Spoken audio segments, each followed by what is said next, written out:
আমার নাম মোহাম্মদ সেলিম মিয়া, ঢাকা ডিস্ট্রিক্ট। পেঁপে খেতে লাভ আছে। আপনি পেঁপে খেতে আমি 5 বছর ধরে করি। বেশ খারাপ না, ভালোই দাম, মোটামুটি ভালোই আছে, কিন্তু অন্য সময় আমাদের লস। পেঁপে বাগানটা মোটামুটি ভালো আছে। আপনি এখানে এই যে কতটুকু জায়গায় আপনার কতটা পেঁপে লাগাইছেন একটু বলুন। এখানে জায়গা হলে 2 ফেজ জায়গা, পেঁপে লাগাইছিলাম আমরা 60-600 গাছ। এর মধ্যে কতটা গাছ আছে বেঁচে আছে? এখন মোটামুটি আছে মোটামুটি 230 টা গাছ আছে।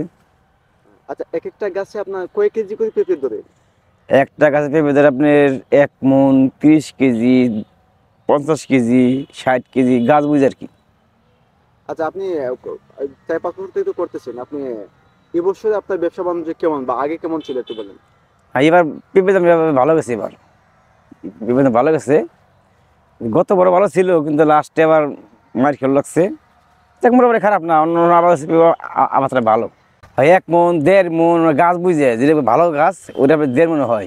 আচ্ছা, এক একটা পেঁপে গাছে আপনি যদি 1 মণ দেয়, এক একটা পেঁপে গাছ আপনার ছোট থেকে বড় পর্যন্ত করতে আপনার যে খরচটা হয় আর তারপর বিক্রি করে যে খরচটা, এটা কেমন আগে ডিফারেন্স হয় একটু বলেন।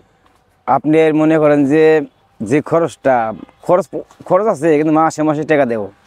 মাসে মাসে 20,000, 30,000, 10,000, 15,000, 50,000, মানে বলা যাবে না গাছ অনুযায়ী। খারাপ না, লস নেই, পেঁপে ক্ষেত্রে লস হয় না আর কি, লাভই হয়। আচ্ছা, নতুন কেউ যদি শুরু করতে চায় তার লাগে আপনি কি উপদেশ দিবেন একটু বলেন। যদি টান জমি থাকে, উঁচু জায়গা থাকে, তাহলে পেঁপে ক্ষেতের লাভ। আর যদি নিচু জায়গা থাকে তাহলে লস। টান জায়গা করতে হবে পেঁপে ক্ষেত, উঁচু জায়গা।